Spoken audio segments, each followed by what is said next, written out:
ಎಲ್ಲರಿಗೂ ನಮಸ್ಕಾರ. ಭಾರತದ ಜನಗಣತಿ ಈಗ ಡಿಜಿಟಲ್ ಆಗ್ತಿದೆ ಗೊತ್ತಾ?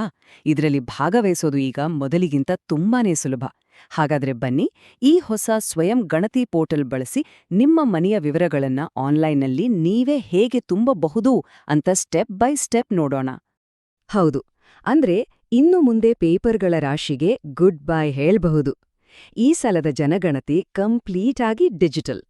ಇದ್ರಿಂದ ಪ್ರೋಸೆಸ್ ಸುಲಭ ಮತ್ತು ಫಾಸ್ಟ್ ಆಗೋದು ಮಾತ್ರ ಅಲ್ಲ, ತುಂಬಾನೇ ನಿಖರವಾದ ಡೇಟಾ ಕೂಡ ಸಿಗುತ್ತೆ. ಹಾಗಾದ್ರೆ ಈ ಸ್ವಯಂ ಗಣತಿ ಅಂದ್ರೆ ಏನು? ಸಿಂಪಲ್ ಆಗಿ ಹೇಳ್ಬೇಕಂದ್ರೆ, ಜನಗಣತಿ ಅಧಿಕಾರಿಗಳು ನಿಮ್ಮ ಮನೆಗೆ ಬರೋ ಮೊದ್ಲೇ ನೀವೇ ನಿಮ್ಮ ಮನೆಯ ಡೀಟೇಲ್ಸ್ ಅನ್ನ ಆನ್ಲೈನಲ್ಲಿ ಫಿಲ್ ಮಾಡೋದು. ಇದು ಜನಗಣತಿಯ ಮೊದಲನೇ ಹಂತವನ್ನ ಈಸಿ ಮಾಡುತ್ತೆ. ಅಷ್ಟೇ ಅಲ್ಲ, ನಿಮ್ಮ ಟೈಮ್ ಕೂಡ ಸೇವ್ ಆಗುತ್ತೆ. ಸರಿ, ಈ ಇಡೀ ಪ್ರಕ್ರಿಯೆಯನ್ನ ನಾವು 6 ಸಿಂಪಲ್ ಸ್ಟೆಪ್ಸ್ ಆಗಿ ನೋಡೋಣ. ಜನಗಣತಿ ಹೇಗೆ ಡಿಜಿಟಲ್ ಆಗ್ತಿದೆ ಅನ್ನೋದ್ರಿಂದ ಹಿಡಿದು ರಿಜಿಸ್ಟರ್ ಮಾಡೋದು, ನಿಮ್ಮ ಲೊಕೇಶನ್ ಗುರುತಿಸೋದು, ಪ್ರಶ್ನೆಗಳಿಗೆ ಉತ್ತರಿಸೋದು, ಕೊನೆಗೆ ಅದನ್ನ ಸಬ್ಮಿಟ್ ಮಾಡೋವರೆಗೂ ಎಲ್ಲವನ್ನು ಕ್ಲಿಯರ್ ಆಗಿ ಅರ್ಥ ಮಾಡ್ಕೊಳ್ಳೋಣ. ಮೊದಲಿಗೆ ಈ ಜನಗಣತಿಯಲ್ಲಿ 2 ಮುಖ್ಯ ಹಂತಗಳಿವೆ.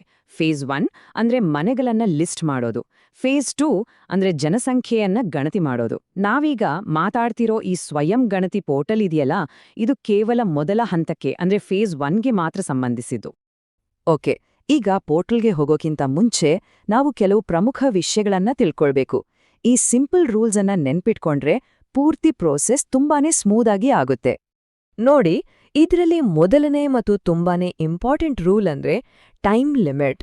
ಈ ಸ್ವಯಂ ಗಣತಿ ಸೌಲಭ್ಯ ಎಲ್ಲಾ ಟೈಮಲ್ಲೂ ಇರೋದಿಲ್ಲ.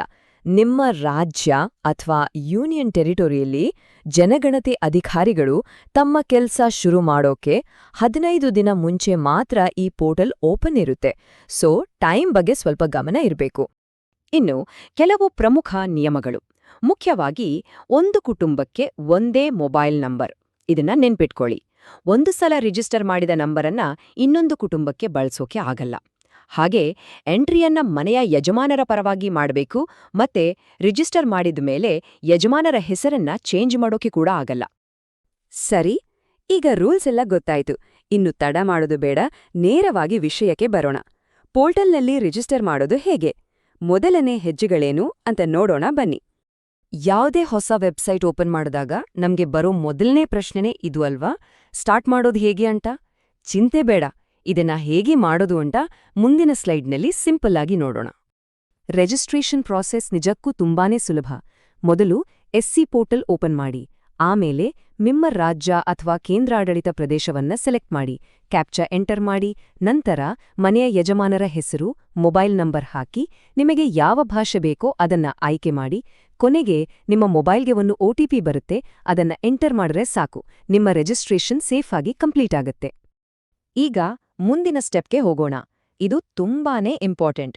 ಇಲ್ಲಿ ನಮ್ಮ ಮನೆಯ ಲೊಕೇಶನ್ ಅನ್ನ ಮ್ಯಾಪ್ ಮೇಲೆ ಕರೆಕ್ಟಾಗಿ ಗುರ್ತು ಮಾಡಬೇಕು.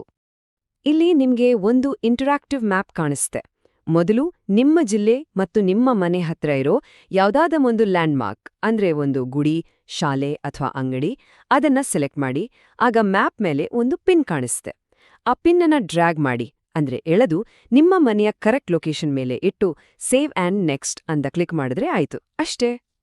ಲೊಕೇಶನ್ ಕನ್ಫರ್ಮ್ ಆದ ತಕ್ಷಣ ಮುಖ್ಯ ಪ್ರಶ್ನಾವಳಿ ಅಂದ್ರೆ ಹೌಸ್ ಲಿಸ್ಟಿಂಗ್ ಫಾರ್ಮ್ ಓಪನ್ ಆಗತ್ತೆ. ಆದ್ರೆ ಟೆನ್ಷನ್ ತಗೋಬೇಡಿ, ಈ ಸಿಸ್ಟಮ್ ನಿಮ್ಗೆ ಸಹಾಯ ಮಾಡೋಕೆ ಅಂತಾನೇ ಡಿಸೈನ್ ಮಾಡಿರೋದು.